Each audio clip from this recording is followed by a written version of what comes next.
When you think of Thanksgiving, you think of a time to be with your family, a time for giving thanks for all of your blessings, and to enjoy a feast of turkey with all the trimmings. For me, there was one Thanksgiving that would be filled with loneliness and fear. In the summer right when I turned 16, my father passed away suddenly and tragically. By the time the holidays rolled around, we were in no mood to celebrate anything. When Thanksgiving was near, my sister was away in college and decided not to come home, and my mother had other plans out of state and overnight. I contemplated seeing any of my friends would have me over, but didn't want to impose, and I didn't want to get a sympathy invite, so I just decided to stay home alone that year. To me, though, it didn't really seem like a big deal. I had the house to myself and could do what I want, mainly watch TV and then go to bed, as late as I wanted. It was going on 5 p.m. and the sun was down, and I was getting hungry. I went into the kitchen and took out a Hungry Man turkey dinner and put it in the microwave. After it beeped, I took it out into the living room to let it cool, and I set up a TV tray and set it down. I turned on the TV and started flipping through the channels. That year, It's a Wonderful Life was on 2 out of the 4 main channels, but I wasn't in the mood for anything Christmassy. I wanted something scary. So I went through my movie collection to find a good scary movie to watch while I enjoyed my feast. I decided one of the scariest movies that I knew of was The Exorcist. I put the VCR tape in and started it. I began watching it and eating. I finished up my dinner and got up and walked into the kitchen and threw the container away. I let the movie play in the background because it was a slow build. I grabbed a package of Oreos and went back into the living room and sat down and continued to watch. About 10 minutes later, I heard my front screen door start squeaking, as if it was being opened. I paused the movie and sat up. I walked over to the blinds and peeked out to see if anyone was there. When I looked out, I noticed the screen door was partially opened, as if it was resting on someone, and the top of it was not latched, but no one was there. I opened the front door and a strong, cold wind threw the screen door completely open. It was strange, and I was a bit scared, but just thought it was because of the movie I was watching. I looked around and saw no one there. It was a peaceful night other than that, and the wind. I pulled the screen door closed and shut it, and locked the front door, using the chain as well. I sat back down on the couch, and after 5 more minutes, I heard the wind start howling from outside, and it made me feel a bit uneasy, so I turned up the volume a bit so it can drown out the noise.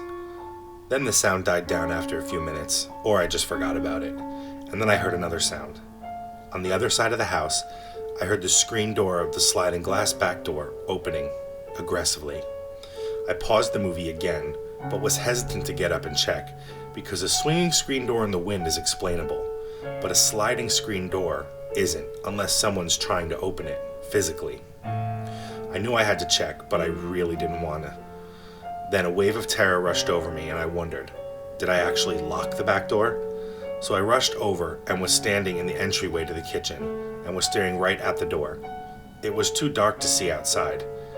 I rushed over and saw that the door was in fact locked. Thank God, I thought. I looked outside but couldn't really see anything, so I cupped my hands and pressed my face up against the glass so I could take a look outside. But all I could see was complete darkness. So I turned on the outdoor patio light to see if I could see anything else. And after I flipped the switch, I gasped in horror and jumped back when I saw a complete, dark, human figure standing right at the door. To me, it looked as if it stood about 8 feet tall, dressed in all black and no face that I could see. Just darkness. The whole thing was darker than night. I started to panic as I just realized that I was inches away from this figure with a thin piece of glass only separating us. I start to back away from the door, and then my doorbell rings, causing me to jump and turn around. I run over to the front door and stare out of the peephole, and like the back door, complete and utter darkness. I go to look out the blinds again, and I see it standing there at the front door. The same cloaked figure, just waiting. I began to panic as then the doorbell rings again. I scramble around and think of what to do next, as I then hear loud knocks from both the front and the back door. The lights in the room flickered, slightly as terror washed over me. Could it have been the wind? Possibly. I finally decide to hide. I went to lock myself in the only place close that I could think of, and that was the basement. I know what you're thinking. Why lock yourself in a basement, a creepy basement? I felt safe down there. It was my dad's workshop, and I just loved being down there. I had to run past the sliding glass door on my way to the basement and still noticed the hulking figure standing there. I got into the basement and locked the door. Down there were 2 lights, both overhead with a cord you have to pull to turn them on and turn them off. I then felt a bit better when I remembered there are flashlights down there as well. I turned both lights on and then grabbed a flashlight just in case the lights went out. I was so terrified and I couldn't move. Then I start to hear footsteps above me, creaking slightly. Then a footstep which would evolve into heavy, deliberate footsteps moving all over the house. How did they get in? I'm helpless. This cannot be happening. This was in the late 90s. There were no cell phones. Then I regret locking myself in the basement. There was no phone line down there as well. All I could do was listen for the footsteps. I followed them across the floor, then over to the stairs. Then they stopped right outside the door that was between us. The light in the basement flickered, but then stayed on. I turned on the flashlight just in case. Then the doorknob jumped a bit. Then it started to turn slowly, but the lock stopped it.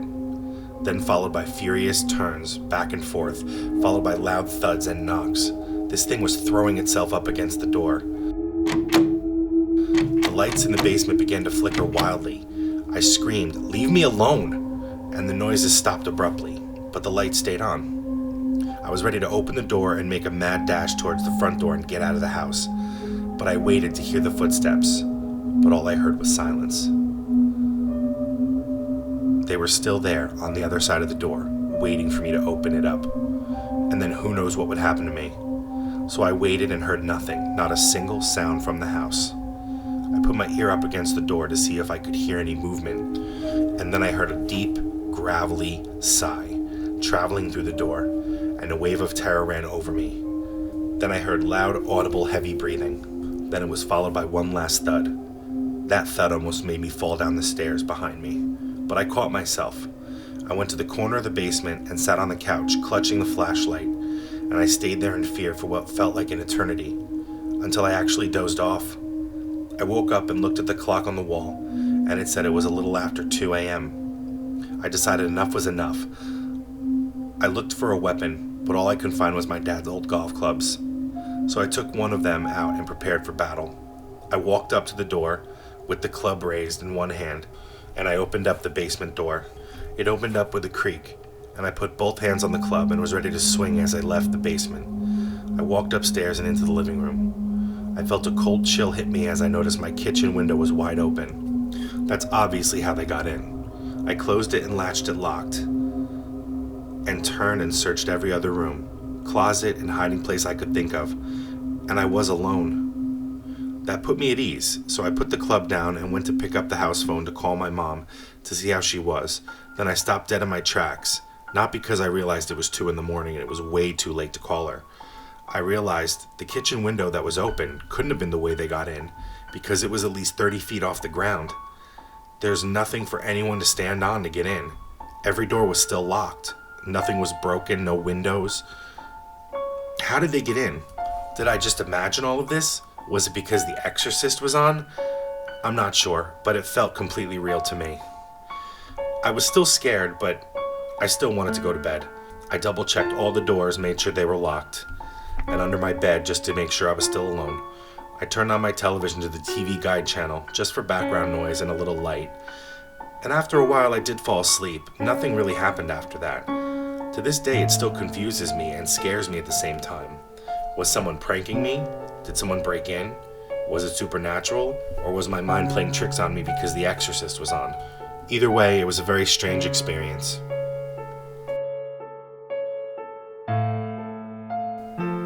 Thank you all for listening. Don't forget to hit that like button and subscribe if you haven't already.